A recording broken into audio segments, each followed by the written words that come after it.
자, 여러분 안녕하십니까? 여러분 이번 시간에는요 2011년도 회계사 경제학 기출문제 특강을 하도록 하겠습니다. 1번부터 5번까지 같이 보도록 하겠습니다. 자, 우선 1번 한번 볼까요? 1번. 자, 양의 유한한 소득을 가지고 두 재화를 소비하는 한 소비자의 효용함수가 이렇게 주어져 있어요.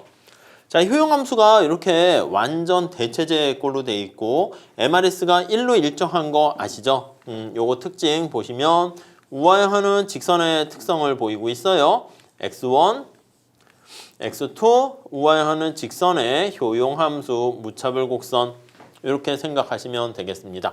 기울기 어떻게 1이죠. 그래서 MRS 1, 2는 자, 위에는 x로 미분을 하고 여기는 x1, x2로 미분을 하게 되면 1 이렇게 되는 거 알 수가 있습니다. 오케이. 자, 그 다음에 재화 2의 가격이 고정돼 있대.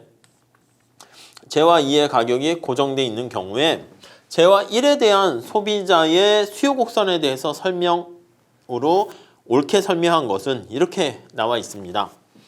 자, 우선 첫 번째 여러분들이 생각하셔야 될 거는 뭐가 있냐면 이게 되게 유명한 문제입니다. 완전 대체제 형태일 때 수요 곡선을 도출하는 거잖아요. 자, 그럼 첫 번째 여기 보시면 MRS가 1로 정해져 있는데 시장에서 X2의 가격이 고정돼 있어. X1의 가격이 이거 P2분의 P1이 1보다 크다고 할게요. 살짝 그림부터 먼저 그려볼게요. 이렇게. 자, 여기 우리 위에 나와 있는 것처럼 X1 x2 이렇게 우리 해설지에 자세한 그림을 제가 그려놨거든요. 한번 그걸 생각해 보실 필요가 있어요. 자, 우선 시장에서의 가격이 얘가 만약에 이렇게 비싸다고 할게요. 근데 무차별 곡선은 어떻게 돼 있다? 우하향하는 마이너스 1의 기울기야 이렇게 되어 있는 거야. 이게 무차별 곡선 이렇게 있다고 할게요. 그럼 효용 극대화하는 선택점은 어디입니까? 여기지. 이해하시죠? 자, 그랬을 때 X의 가격이 좀 더 비싸졌다고 한번 해볼게요. 요렇게 해서 요렇게 비싸졌다고 한번 해볼게요. X제 가격이 비싼데 점차 싸졌다고 할게요. 이래도 여기는 변함이 없어. 여기를요 우리가 A점이라고 할까요? A점. 네, 이해되시겠죠? 자, 그래서 여기다가 직접 수요 곡선을 도출을 해봅시다. 자, 여기 X1이고 재화 1의 가격이 이렇게 있어요. 여러분 제가 좀 더 시간이 있으면 이거를 다 따로따로 그릴 수 있긴 한데 그러면 더 좋긴 한데 여긴 그냥 한꺼번에 체크해 보도록 할게요. X의 1의 가격이 점차 하락하는 상태라 합시다. 그러다가 여기 무차별 곡선하고 같아지는 여기 상황이 되면은 이렇게 여기 상황이 되면은 요 위에가 타 예산선과 무차별 곡선이 같이 접하는 상태가 되는 거 아니겠습니까? 자, 그렇게 돼요. 그래서 여기까지 다 오케이 이렇게 된다고. 자, 다시. 자, 효용 극대화되는 선택점이 어떻게 됩니까? 하면 이때는 여기도 되고 여기도 되고 여기도 되고 다 이렇게 된다고요. 요 위에 전부 다. 오케이 이렇게 되는 거 알 수가 있어요. 자, 그래서 우리가 정리하면 얘는 Py분의 PX가 이렇게 1보다 큰 경우를 기준으로 보시고 얘는 여기다 뺄게요. P2랑 P1이라 해야겠네. 얘가 1보다 큰 경우야. 1이 MRS입니다. 이해가시죠? MRS보다 큰 경우니까 MRS 1, 2. MRS가 재화 1의 한 개 편익이라고 보세요. 재화 1의 비용이라고 보세요. 비용이 더 큰 거니까 나 재화 1 안 사. 이렇게 되는 거죠. 자, 그래서 여기 나와 있는 것처럼 여기 1 되는 점보다 위에 있으면 나 안 사 이렇게 되는 거야. 여기에 해당하는 나 안 사가 여기 A점에 해당하는 거죠. 여기야. 여기 몇 개만 우선 찍으면 요런 꼴이 되는 거예요. 그 다음에 재화의 가격이 1이 돼버리면 네, 요거야 요거 이해되시죠? 요거 P2분의 P1이 어떻게 되냐면 1이면 이게 MRS잖아. MRS 이렇게 되면 MRS 1, 2가 되면 이때는 예산선상에 있는 모든 점 우리 시험에 이게 자주 출제가 됩니다. 완전 대체제가 구석해가 될 수 있는데 구석해가 아닌 소비 가능한 그런 경우에 효용 극대화 선택점이 어떻게 되는가 그거를 우리가 구할 수 있게 돼요. 이때는 어떻게 된다? 바로 이때는 이거야. 여기까지 이렇게 되는 겁니다. 자, 그 다음에 우리 X의 가격이 더 하락했다라고 한번 생각을 해보도록 하시죠. X의 가격이 여기서부터 이거 직선으로 해야겠네요. X의 가격이 이렇게 만약에 더 하락했다 할게요. 그러면 여기 무차별 곡선 더 두꺼운 색깔로 해볼까요?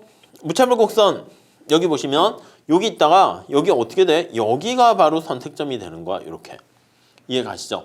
자, 그러니까 여기 이렇게 됐을 때는 요 위에가 다 되었다가 가격이 조금 더 하락하게 되면 이때는 효용 극대화되는 선택점이 어떻게 되냐면 여기가 되는 거예요. 여기 X제만 소비하게 되는 구석회가 됩니다. B점 이렇게.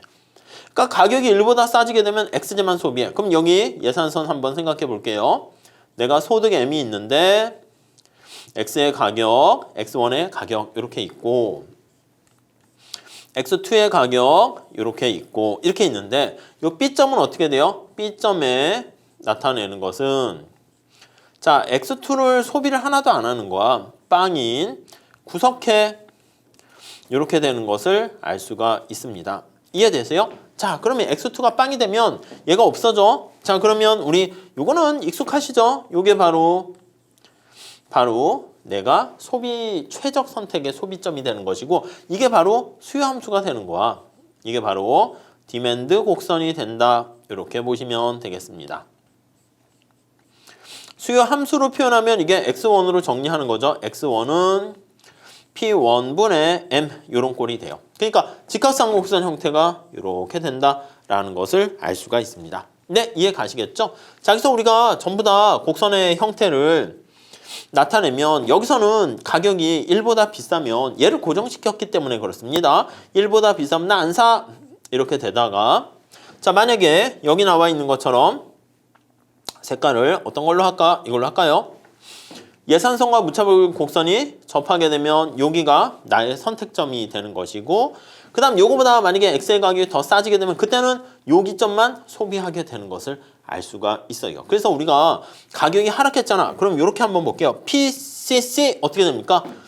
여기에 있다가 이렇게 됐다가 그 다음엔 이렇게 되는 게 PCC 그렇게 되는 것을 알 수가 있습니다. 자, 여기서 정리를 한번 해보시면 우선 1번 볼게요. 우하향은 직선이 아니고 이렇게 이렇게 형태가 다양한 구간마다 달라지게 되고 가격 탄력성이 무한대인 점 이게 수평인 점이죠. 그래서 가격 탄력성이 여기는 무한대 여기는 가격 탄력성이 빵 여기는 얼마야? 직각삼각곡선이니까 그치 가격 탄력성이 1 이렇게 점이 있습니다. 이게 어려운 건데 워낙 유명하기 때문에 그리고 문제를 요거를 보는 눈을 키우셔야 됩니다. 좀 잘 정리를 해 주셨으면 좋겠습니다. 아셨죠? 자, 그렇게 정리하시고 다음에 2번 문제 풀어볼게요. 2번 한번 보시면 자, 새 재화를 소비하는 한 소비자의 효용함수가 다음과 같이 있대요. 자, 레온TF 완전 보완제 형태가 되는 건데 보통 재화가 이제 2개 가지고 얘기하는데 여기서는 3개 이렇게 있습니다. 자, 이 소비자의 소득이 70이고 각 재화의 가격이 1, 2, 3으로 주어졌을 때 효용 극대화되는 소비량은 이렇게 있습니다. 우리가 봤을 때 칠판에 2차원 평면에 그림을 그리기도 힘들고 여기에는 변수가 3개인데 야 이거 어떻게 해야 돼? 할 수 있는데 레온TF의 특성상 우리가 비율을 파악할 수 있기 때문에 풀 수가 있어요. 자, 이렇게 되면 우리 여기 중에서 꺾여지는 부분이 어떤 때 꺾여집니까 하면 요거가 다 같을 때 효용이 하나가 만들어지는 거야. 그렇기 때문에 요거 이 X1, X2, X3 이러한 정보를 우리가 끄집어낼 수가 있습니다. 이해되시죠? 여러분 그리고 이렇게 목적식과 제약식을 통해 가지고 소비자의 효용 극대화를 하는 거는 언제나 아무 생각 없이 제약식과 목적식을 써보세요. 자, 목적식은 효용 극대화하는 거야. 효용함수가 되겠죠.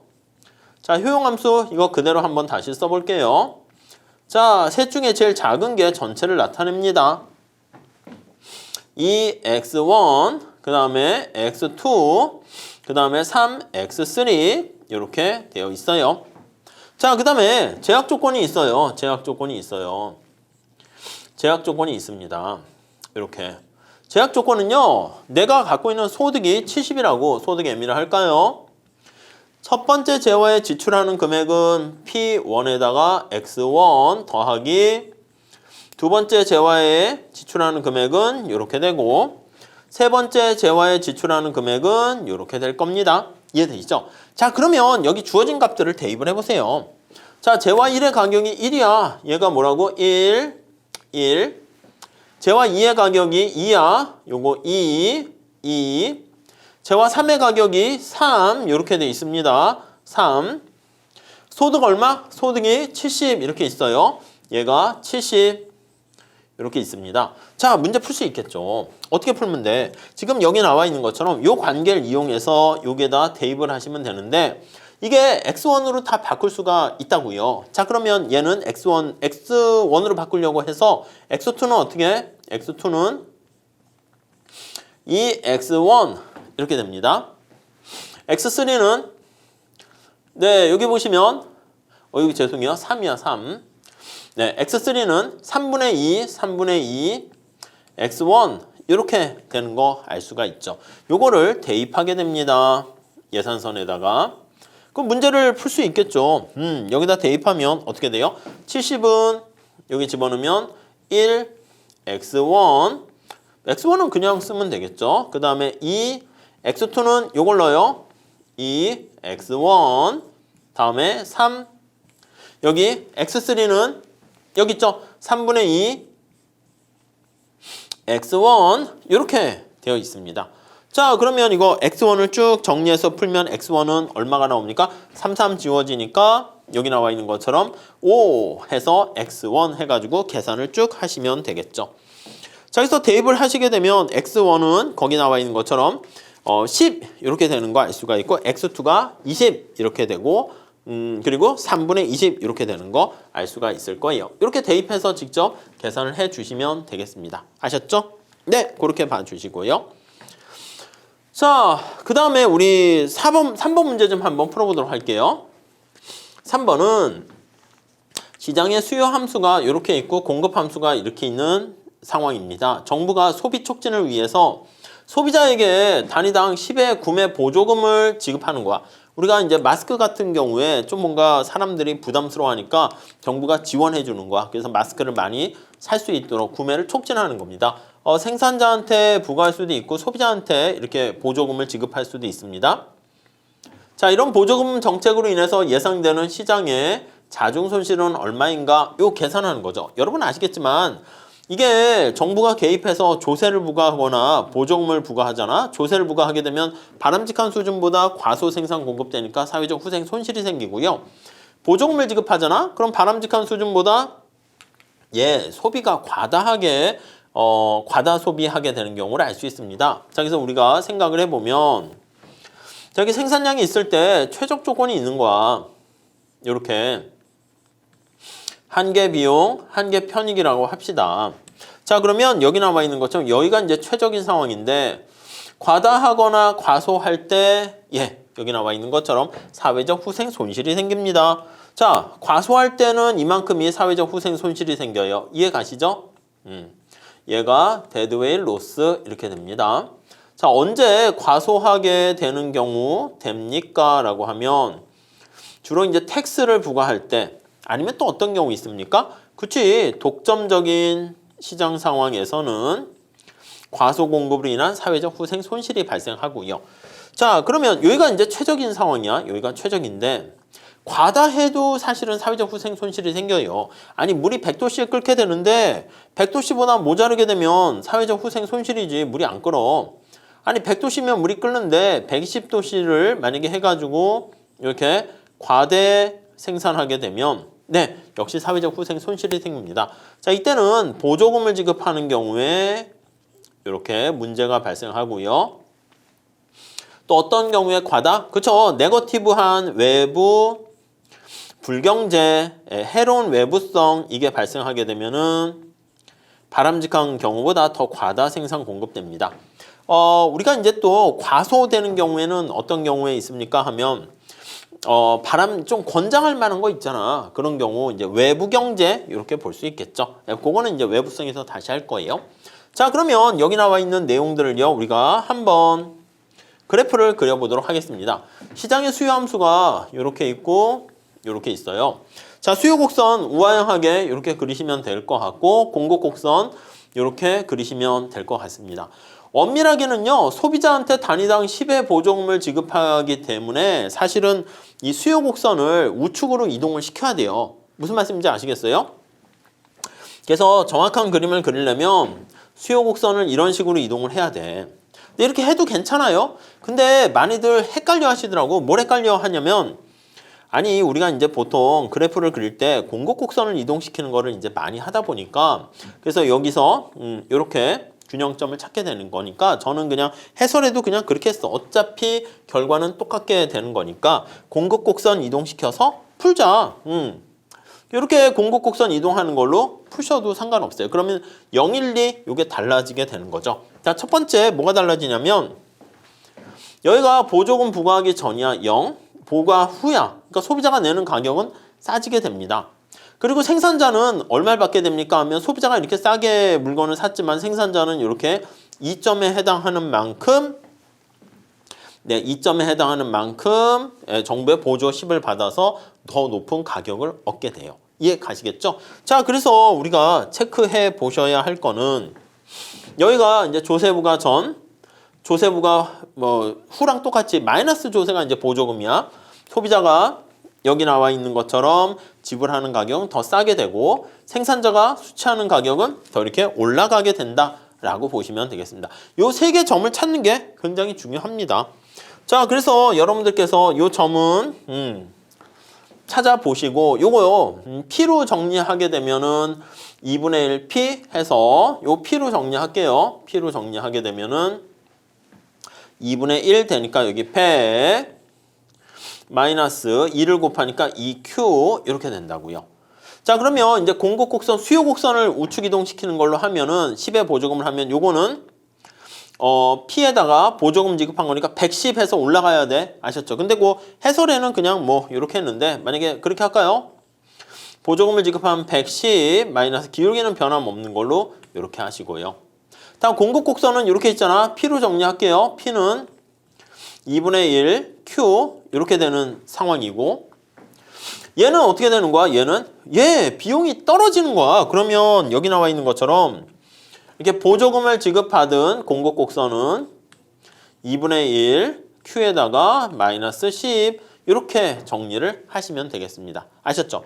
제가 지금 이걸 설명하려고 했는데 요 세 개 점을 찾으시는 게 중요합니다. 점을 찾게 되면 원래 요게 균형점이 40 이렇게 되고, 원래 보조금 지급하기 전에 균형점이 20 이렇게 됩니다.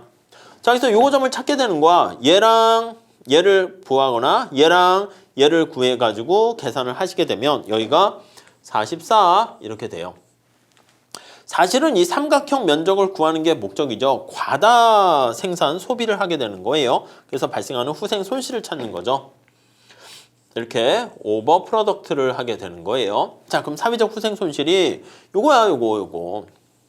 아니, 외부성을 치유하는 측면에서 보조금은 괜찮은 거지. 근데 이거는 알아서 시장에서 자율적으로 거래하는 상황인데, 정부가 소비를 촉진했는데 역시 이게 바람직한 거지만 사회 전체적으로 봤을 때 후생 손실이 발생한다고. 그러니까 사실 요거 값은 거기 구해놨는데, 뭐 22, 12 이렇게 구해놨는데 그것까지 구할 필요는 없고, 요 높이는 보조금 10이라는 거 알고 있잖아요. 그러니까 요 길이가 4니까 여기 보시면 이것도 데드웨이 로스야. 요 면적을 구하시면 되겠죠. 2분의 1에다가 곱하기 높이는 10 곱하기 요거는 4 이렇게 되는 거 알 수가 있겠습니다. 자, 그러면 이렇게 20 이렇게 구할 수 있겠죠. 이해하시겠죠? 오케이. 자, 그 다음에 4번 문제 한번 같이 풀어보도록 하겠습니다. 4번. 자, 4번 문제는 여기에 있는 것처럼 아래 그림은 독점 기업이 직면한 수요 곡선, 한계 수익 곡선, MC 평균 비용 곡선 나타내고 있습니다. 옳지 않은 것은 이렇게 설명을 하고 있네요. 자, 우선 첫 번째 1번 독점 기업의 이윤을 극대화하기 위한 가격에서 자중 손실이 발생한다. 그 크기까지 물어보거나 그러지는 않았잖아요. 근데 독점인 경우에는 어떻게 돼? MR과 여기 1번 상황에서는 MR과 아시겠지만 MC에서 이윤 극대 산출량을 결정합니다. MR과 MC니까 MR, MC 여기서 결정해서 가격은 점점점점점 여기까지 받게 되는 거예요. 완전 경쟁 시장이면 여기가 되겠죠. 그래서 여기가 완이라고 쓰고, 여기가 독점 시장 이렇게 쓰고 이렇게 돼 있어요. 그럼 사회적 후생 손실은 어떻게 됩니까? 하면 이만큼이야. 이만큼. 이렇게 되는 거 알 수가 있습니다. 이렇게요. 네, 이해 가시죠? 뭐 이걸 물어보고자 하는 건 아니고 다음 두 번째. 자, 규모의 경제가 존재한다. 맞죠? 규모의 경제라는 게 뭐야? 생산량을 증가시킬 때 규모가 커질 때 Q를 증가시 규모의 경제가 이제 사실 규모에 대한 수학 체증보다는 더 큰 범위가 됩니다. 그러니까 생산량을 증가시킬 때 여기 나와 있는 것처럼 평균 비용이 하락하게 되면 이런 경우는 규모의 경제가 존재한다. 이렇게 보시면 돼. 그래서 옛날에는 주로 이제 장기에 주로 얘기하는 건데 사실은 엄밀하게 따지면 단기에도 평균 비용이 떨어지게 되면 이것도 규모의 경제에 성립한다. 이렇게 보시면 돼요. 장기와 단기에도 적용 가능해요. 단기 모두 성립한다. 가능하다. 이렇게 보시면 돼요. 네, 이 규모의 경제로 인해 가지고 발생하는 독점 상황이 우리는 내추럴 자연 독점 상황이다. 이렇게 보시면 되겠죠. 네, 이해 가시죠? 이렇게 보시고요. 다음 3번. 한계 비용과 일치하는 가격을 책정하는 경우 그게 바로 이거야. 완전 경쟁 시장에 얘기하는 MC 프라이싱이야. 한계 비용과 가격을 같도록 만드는 겁니다. 자, 이름 그대로 읽어요. 한계 비용 가격 설정 이렇게 얘기하는 거죠. 한계 비용 가격 설정 방식이다. 이렇게 되어 있네요. 오케이, 이해되시겠죠? 자, 그럴 때는 어떻게 된다? 손실이 발생한다. 맞죠? 여기 규모의 경제 보시면 한계 비용 가격 설정할 때 여기만큼 여기 보세요. A씨가 더 위에 있잖아. 그래서 자연 독점 상황에서는 평균 비용이 떨어지려면 여러분 평균과 한계와의 관계 기억나세요? 여러분 생산을 증가시키는데 평균이 자꾸 떨어진다라고 하면 한계가 바로 그 밑에 있는 거야. 그래서 평균보다 한계가 밑에 있는 상황이야. 근데 지금 한계 비용 가격 설정은 얘가 성립하는 거잖아. 그러면 여기 한번 보세요. 지금 여기 나와 있는 평균 비용보다 여기 P가 바로 평균 수입 아닙니까? 이렇게 되는 거니까 요 단위당 요만큼의 로스 손실이 발생한다라는 것을 우리가 알 수가 있게 됩니다. 이해 가시겠죠? 오케이, 그 정도 봐주시고. 자, 손실이 발생합니다. 그래서 이제 이걸 해결하려고 많이 노력을 하겠죠. 다음에 이윤 극대화 가격을 책정하는 독점 기업은 기술 혁신으로 한계 비용이 하락하게 되면은 생산량을 증가시키게 된다. 여러분, 기술 혁신을 통해 가지고 MC가 밑으로 내려가 버리면 독점 기업이라 했습니다. 그럼 어떻게 된다? 그러면 여기 보시면 MC가 밑으로 가게 되니까 생산량을 더 올라갈 수는 있을 겁니다. 오케이? 이해가 되시죠? MC 밑으로 내리시면 돼요. 그러면 여기에서 최적 생산이 아니라 밑으로 내려가니까 여기가 되겠죠. 따로 그림은 그리진 않을게요. 다음에 5번 볼까요? 독점 기업으로 하여금 평균 비용과 일치시는 가격을 책정한다 그러면 여러분 AC 프라이싱이잖아. 여기가 보이세요? AC와 이 디맨드 곡선이 같도록 만드는 거야. 자, 그러면 다시 여기다 써볼게요. 평균 비용과 가격을 일치시킵니다. 그렇게 하게 되면 균형 산출량은 이윤 극대를 위한 가격을 책정할 때보다 작긴요 더 많아지죠. 여기가 평균 비용 가격 설정 아니겠습니까?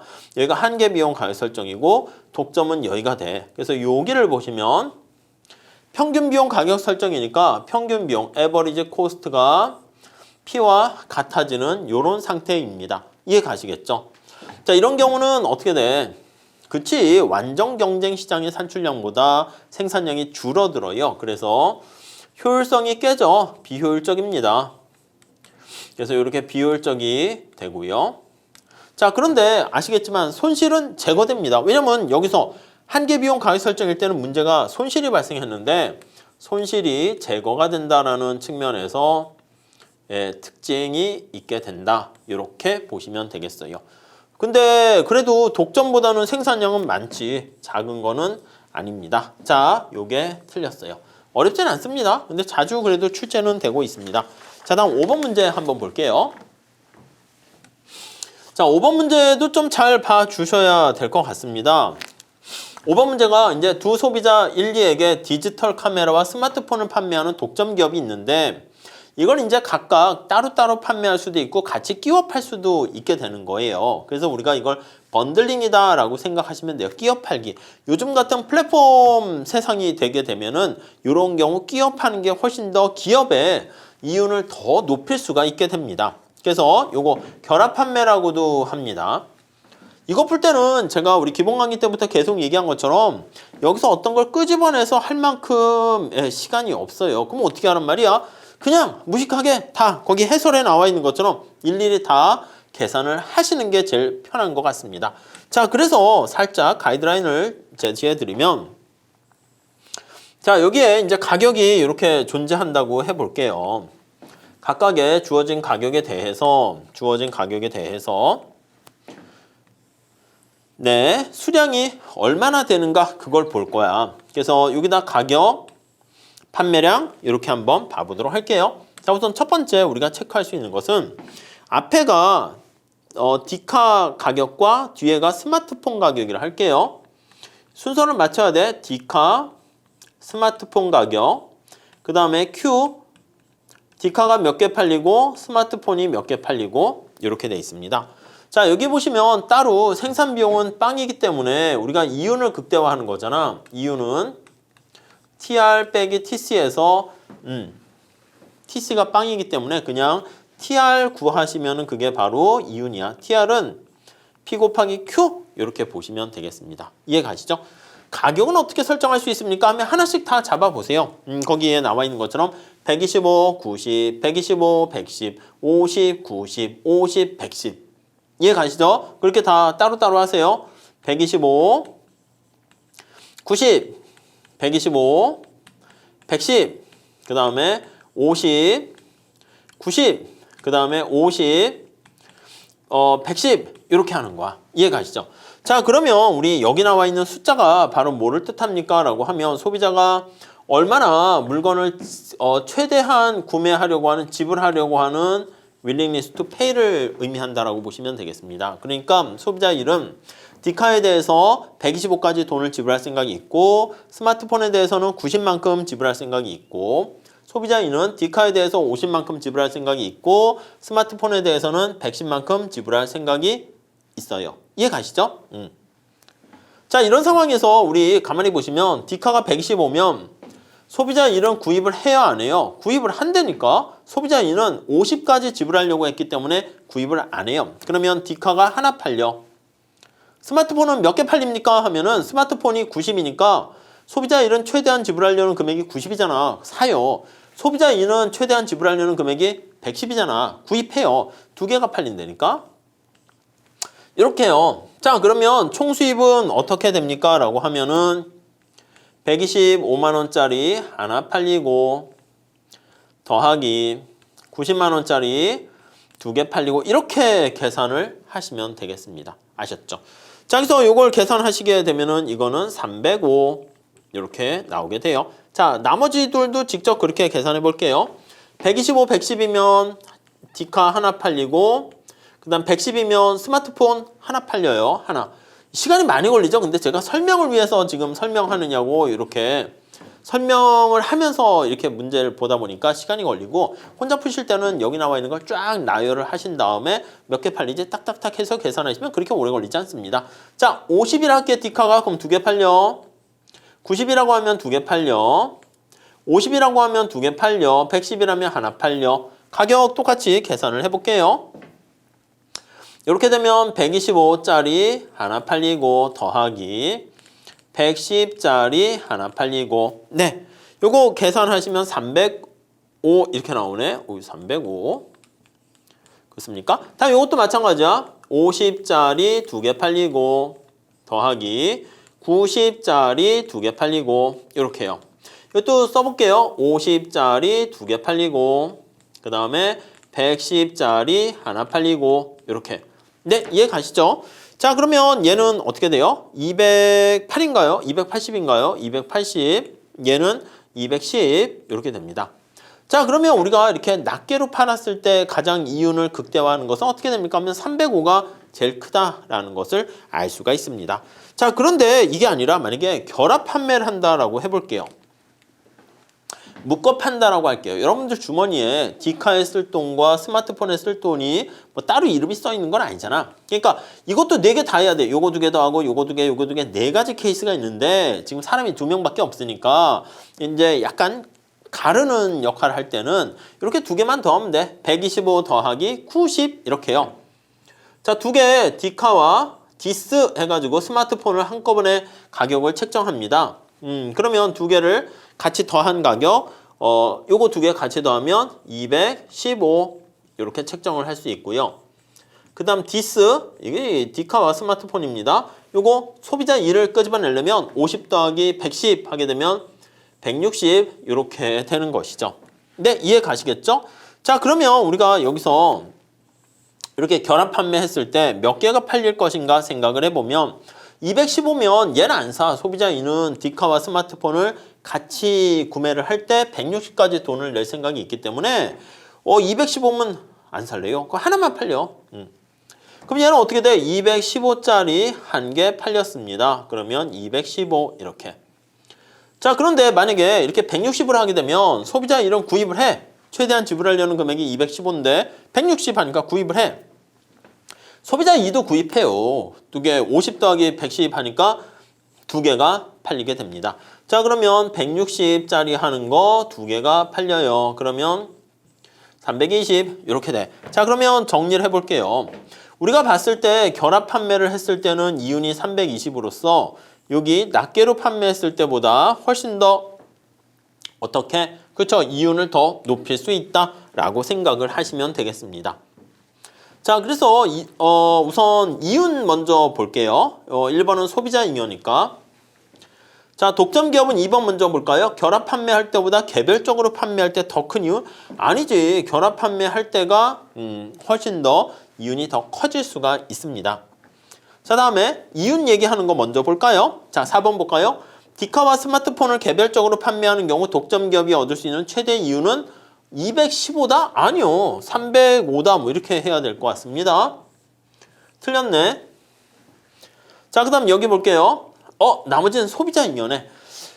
이게 좀 난이도가 그래도 높은 편에 속합니다. 왜냐면 소비자 잉여 물어보고 있고 그 다음에 여기 보시면 얘도 소비자 잉여야. 3번도 보면 소비자 잉여 물어보고 있고 55다. 이게 5번도 소비자 잉여 이렇게 물어보고 있습니다. 아시겠죠? 오케이. 한번 체크해 보도록 할게요. 자, 소비자 잉여를 한번 계산을 해볼까요? 소비자 잉여는 뭐야? 소비자 잉여는 소비자가 최대한 지불하려고 하는 금액에서 실제 지불한 금액을 뺀 차이가 바로 소비자 잉여입니다. 자, 소비자 잉여의 크기는 자, 소비자가 요거 최대 지불 용의에서 willingness to pay가 되는 거죠. 최대 지불하려고 하는 의사 금액에서 실제 지불한 금액은 어떻게 됩니까? 라고 하면 실제 지불액을 이렇게 빼주는 겁니다. 네, 이렇게요. 네, 이해 가시겠죠? 오케이. 자, 그러면 한번 생각을 해볼게요. 개별적으로 판매할 때 한번 생각을 해볼게요. 자, 그러면 개별적으로 판매할 때 자, 만약에 가격이 이렇게 됐단 말이야. 이렇게 되는 걸로 한번 해볼게요. 자, 125와 여기 나와 있는 것처럼 90 이렇게 하게 되면은 소비자 1은요, 자기가 지불하려고 하는 금액을 다 낸 거야. 그러니까 이득을 얻지 못해요. 근데 소비자 1은 이렇게 되면 소비자 1은 잉여가 소비자 1에 소비자 잉여는 제로입니다. 근데 소비자 2는 어떻게 되냐면 자기는 스마트폰에 대해서 110까지 낼 생각이 있는데 90만 원에 산 거잖아. 90원은 아니겠죠. 그래서 90에 산 거야. 그러니까 소비자 2의 잉여는 소비자 2의 잉여는 저기 나와 있는 110에서 90을 뺀 20 이렇게 되는 거 알 수가 있겠죠. 이해 가시죠? 요 밑에 해도 마찬가지야. 요 밑에 하게 되면 하나하나 팔리니까 각각이 얻게 되는 소비자 잉여는 없어. 그러니까 요렇게 2개 이렇게 되었을 때 305, 요 첫 번째 게 소비자 잉여가 그래도 제일 높아요. 소비자 잉여는 20 이렇게 되는 거예요. 자, 근데 결합 판매를 했을 때 한번 생각을 해볼게요. 결합 판매. 이 색깔들이 별로 마땅한 게 없네요. 좋아요. 이걸로 합시다. 자, 우선 디카와 스마트폰을 결합 판매할 때 이윤극대화 상황에서 이게 이윤극대화잖아요. 디카에 대해서 이렇게 160으로 이렇게 해서 두 명이 샀단 말이야. 두 번째 소비자는 두 개 합쳐서 최대한 얼마까지 낼 생각이 있어요? 160까지 낼 생각이 있는데 160에 샀어. 그러니까 소비자 2는 잉여가 빵이야. 소비자 2에 소비자 잉여야. 너무 길어가지고 그런데 이거는 빵이고. 자, 소비자 1의 소비자 잉여는 어떻게 될까요? 소비자 1의 소비자 잉여는 네, 여기 나와 있는 것처럼 160 이렇게 했는데 여기 어떻게 215 이렇게 되는 거잖아. 215에서 160을 빼는 거야. 그러면 55 이렇게 되는 거 알 수가 있습니다. 자, 그러니까 개별적으로 판매했을 때 소비자 잉여는 20인데 결합 판매했을 때 소비자 잉여는 55 이렇게 되니까 소비자 잉여는 결합 판매할 때보다 아니요. 이게 반대가 됐지. 개별 판매할 때보다 결합 판매할 때가 소비자 잉여가 크고요. 그 다음 여기 나와 있는 것처럼 결합 판매했을 때 그랬을 때 소비자 잉여는 55고요. 됐죠? 다음 5번. 개별 판매했을 때 소비자 잉여는 빵이 아니고 요 경우는 빵이지. 요 경우는 소비자 잉여가 빵인데 요 경우는 소비자 잉여가 20 이렇게 남기 때문에 그래서 항상 빵은 아니고 20 이렇게 정리를 하시면 될 것 같습니다. 이해 가시죠? 이거 좀 어려운 문제인데 어렵다기보단 시간이 오래 걸리니까 여러분들께서 이렇게 쫙 나열을 해서 푸는 방법 요거 좀 머릿속에 잘 체크하시고 빠른 속도로 푸시면 좋겠습니다. 요즘 같은 플랫폼 시장에서는 이렇게 결합 판매를 잘 결합했을 때 뭐 보통 학원 같은 데도 종합반 운영하지 않습니까? 그 잘 이렇게 결합해가지고 여러분들을 위해서 그런 결합을 한다? 아유, 아니죠. 돈을 많이 벌기 위한 하나의 기업의 판매 전략이다. 이렇게 보시면 되겠습니다. 자, 이렇게 하시고요. 우리 다음 시간에 6번서부터 같이 공부하도록 하겠습니다. 감사합니다.